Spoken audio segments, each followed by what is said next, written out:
स्वागत है आज की ताजा खबरों के इस शो में जिसका नाम है कोच टुडे हिंदी।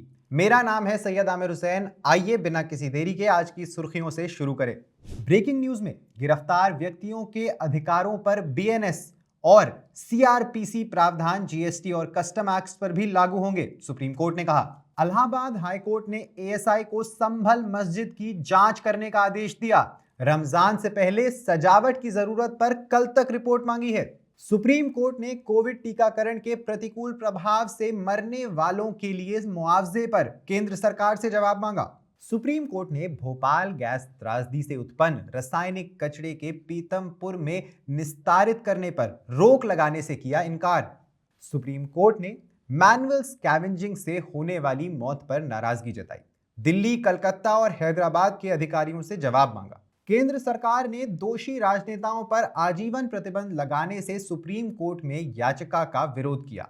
कहा, मामला पूरी तरह से संसदीय क्षेत्र अधिकार में है। इन खबरों के बारे में ज्यादा जानकारी के लिए सब्सक्राइब करिए हमारा यूट्यूब चैनल या विजिट करिए हमारी वेबसाइट www.livelawin, जहां आप इन सारी ही खबरों के बारे में अच्छे से जान सकते हैं। लाइव लॉ हिंदी पे आपको हिंदी में सारी ताजा अपडेट्स भी मिल जाएंगी।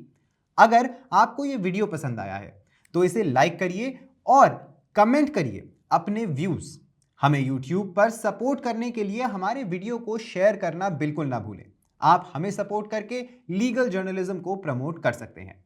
तो आइए अब बिना किसी देरी के अपनी पहली खबर की ओर बढ़ते हैं। एक ऐतिहासिक फैसले में सुप्रीम कोर्ट ने फैसला सुनाया है कि आपराधिक प्रक्रिया संहिता, जो कि अब भारतीय नागरिक सुरक्षा संहिता या बीएनएसएस है, उसके तहत आरोपी व्यक्तियों के अधिकार जीएसटी और सीमा शुल्क अधिनियम के तहत गिरफ्तारी पर भी लागू होते हैं।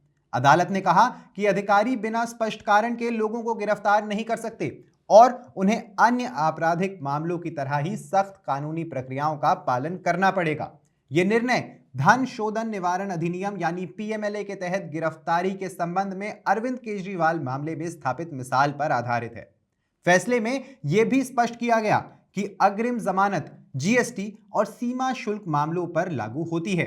इसका मतलब यह है कि व्यक्ति एफआईआर दर्ज होने से पहले भी राहत के लिए अदालत का दरवाजा खटखटा सकते हैं। मुख्य न्यायाधीश संजीव खन्ना, न्यायमूर्ति एमएम सुंदरेश और न्यायमूर्ति बेला त्रिवेदी ने कहा कि कर अधिकारियों को नागरिकों को परेशान नहीं करना चाहिए या जबरदस्ती कर भुगतान के लिए बाध्य भी नहीं करना चाहिए। इलाहाबाद उच्च न्यायालय ने भारतीय पुरातत्व सर्वेक्षण यानी एएसआई को संभल में शाही जामा मस्जिद का निरीक्षण करने और रमजान के पवित्र महीने से पहले सफेदी और रखरखाव की आवश्यकता का आकलन करने का निर्देश दे दिया है। एएसआई को कल सुबह 10 बजे से पहले अपनी रिपोर्ट देनी होगी। अधिकारियों द्वारा सफाई, मरम्मत और प्रकाश व्यवस्था सहित आवश्यक रखरखाव कार्य पर आपत्ति जताने के बाद मस्जिद की प्रबंधन समिति ने अदालत का दरवाजा खटखटाया था। उन्होंने तर्क दिया कि ये गतिविधियां एएसआई के हस्तक्षेप के बिना वर्षों से की जा रही हैं और उन्हें रोकना संविधान के तहत धार्मिक अधिकारों का उल्लंघन है। एएसआई ने इसका विरोध करते हुए दावा किया कि उसके अधिकारियों को मस्जिद के अंदर जाने की अनुमति नहीं दी जा रही है। सुप्रीम कोर्ट ने हाल ही में अतिरिक्त सॉलिसिटर जनरल ऐश्वर्या भाटी से इस बारे में निर्देश मांगने को कहा कि क्या केंद्र सरकार उन मृतकों के परिवारों को मुआवजा देने के लिए कोई नीति बनाना चाहती है जिनकी मृत्यु कोविड-19 टीकाकरण के कारण हुई थी। न्यायमूर्ति विक्रमनाथ और न्यायमूर्ति संदीप मेहता की पीठ केरल उच्च न्यायालय के अंतरिम आदेश के खिलाफ दायर एक विशेष अनुमति याचिका पर सुनवाई कर रही थी, जिसमें टीकाकरण के बाद प्रतिकूल घटनाओं यानी एईएफआई से संबंधित विभिन्न मुद्दे उठाए गए थे। सुश्री सईद नाम की महिला ने एक रिट याचिका दायर कर कथित तौर पर कोविड-19 टीकाकरण एईएफआई के बाद अपने पति की मृत्यु के बाद अनुग्रह मुआवजे की मांग की थी। परमादेश के माध्यम से उच्च न्यायालय ने एक अंतरिम आदेश पारित किया जिसमें स्वास्थ्य और परिवार कल्याण मंत्रालय के साथ साथ राष्ट्रीय आपदा प्रबंधन आयोग या प्राधिकरण को 3 महीने के भीतर एईएफआई के कारण मरने वाले लोगों को मुआवजा देने के लिए एक नीति या दिशा निर्देश तैयार करने का निर्देश दिया गया था। सुप्रीम कोर्ट ने आज 27 फरवरी को एमपी हाई कोर्ट के उस निर्देश में हस्तक्षेप करने से इनकार कर दिया जिसमें पीथमपुर में भोपाल गैस त्रैसदी स्थल के रासायनिक कचरे के निपटान का आदेश दिया गया था। न्यायालय ने पक्षों को उच्च न्यायालय के समक्ष अपनी शिकायतें उठाने की स्वतंत्रता दे दी है। जस्टिस बी आर गवई और जस्टिस ऑगस्टीन जॉर्ज मसीह की पीठ भोपाल गैस त्रैसदी स्थल से पीथमपुर तक 337 मीट्रिक टन खतरनाक रासायनिक कचरे के परिवहन और निपटान के लिए मध्य प्रदेश उच्च न्यायालय के निर्देश पर सवाल उठाने वाली याचिका पर सुनवाई कर रही थी। विशेष रूप से 17 फरवरी को शीर्ष अदालत द्वारा नोटिस जारी करने के बाद एमपी उच्च न्यायालय ने 18 फरवरी को 27 फरवरी से 10 मीट्रिक टन कचरे के निपटान का ट्रायल चलाने का आदेश दिया गया था।